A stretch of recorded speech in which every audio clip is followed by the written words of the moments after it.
Christ is risen, Christ is risen, Christ is risen indeed. What a glorious, joyful morning. What a busy, exciting, fun-filled morning with this incredible community of faith, as many of us have been on the move since early morning. Today, I am learning firsthand how Fort Street celebrates Easter, and it is amazing. The descriptions I have heard over these past 15 months about this day, the stories that have been shared, the music preview, the bulletins that have been given to me for my perusal, the pictures that I have been shown cannot capture the energy of Fort Street on this most holy day. What a day of celebration, a festival of hope, proclamation of the resurrection, our witness to the risen, living Christ. In these holy moments, if we stop to talk with one another about what resurrection means, what is really happening today, not just the theology, in fact, not even the theology, but what it means in your life, how it makes a difference to you, how it makes a difference in our world, I wonder what each of us would say. What is it that we're really celebrating today? Why does it matter to us? What difference does it make?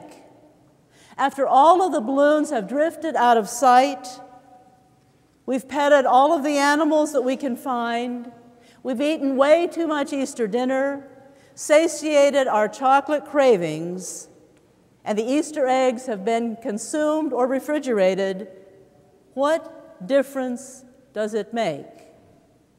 What difference did it make on that first Easter day? They had all been at the parade last week, that spontaneous parade surrounding Jesus as he moved toward Jerusalem, the procession waving the palms as Jesus passed by, and the crowds gathered behind and followed along. The amazing celebration rising up from the excitement that Jesus generated, the joy springing forth from the wonderful deeds and works that he had done, the hope stirring within them as he spoke, hope their religion would in fact embrace and welcome the least of these, hope Jesus would overturn the Roman Empire and they would be free. Several of them, his closest disciples, those in the inner circle, including the women who traveled along, supporting Jesus' amazing ministry, traveled with him all the way to Jerusalem, preparing together to celebrate the festival of the Passover. In that meal, something was changing. Something different was happening. Jesus seemed different. Things seemed to get even more confusing than they had been. And then it began. The people began dragging Jesus away, the crowd shouting, "Kill him." Then Jesus was gone, dead, as their hopes died, and the story ended. The women, whose role it was to prepare the body for burial, had to delay their work because of the Sabbath. The women had watched to see where Jesus' body was taken, and then they went home, preparing the spices and the oil for the body, but it was too late to complete their work. Already the Sabbath, so by religious law, they had to wait. Now, here they are. At the break of dawn, Mary of Magdala, Joanna, Mary, the mother of James, and other women too, coming to the tomb, bringing the oils and the spices, finding the stone rolled away from the door, and entering the tomb only to discover Jesus' body was nowhere to be found. In Luke's gospel, women have always played a prominent place, always had a high role. While religious laws and societal norms held them back, silencing them, with Jesus, there was always a place of respect for women. They had accompanied Jesus just like the male disciples. They had supported and worked in Jesus' ministry. With Jesus' words, women discovered their worth, their equality as daughters of God, finding their voice and joining in Jesus' work for God's reign. And now, here they are to pay their last respects, say their final goodbye to the one who set them free, free to find their gifts, free to discover the holy work God had for them.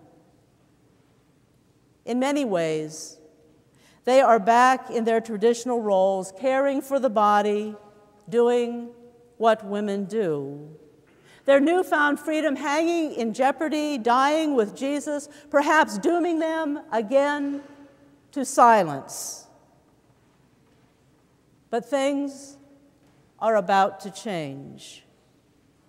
As they stand at a loss over what to make of Jesus' missing body, puzzling over the situation, suddenly two amazing beings stand beside them. And the women are terrified, but they stay. As the two dazzling figures speak, Christ is risen. Remember what Jesus told you.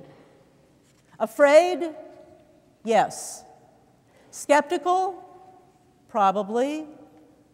Then suddenly, the words of Jesus come back to them, almost as if he were right there with them, and terror gives way to courage and daring, skepticism to belief, and hope renewed. Finding their voices yet again, the women go back to the others who have followed Jesus, back to the gathering place where the followers wait, uncertain about what happens next. Out of their encounter with the terrifying holy, the women give bold testimony to all that has happened to them, all that they have witnessed, all that they have experienced, all that they have seen.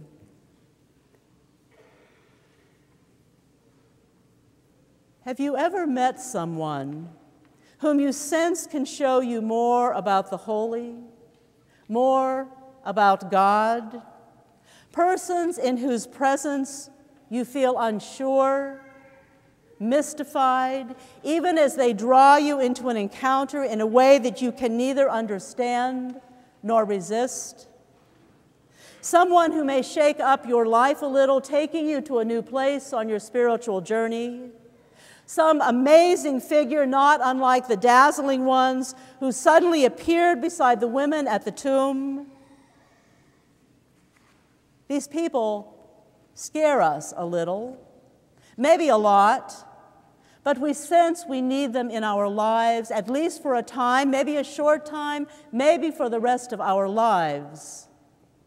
But at least for now, we need them, often for some purpose yet to be revealed to us, something that will emerge out of the relationship with them.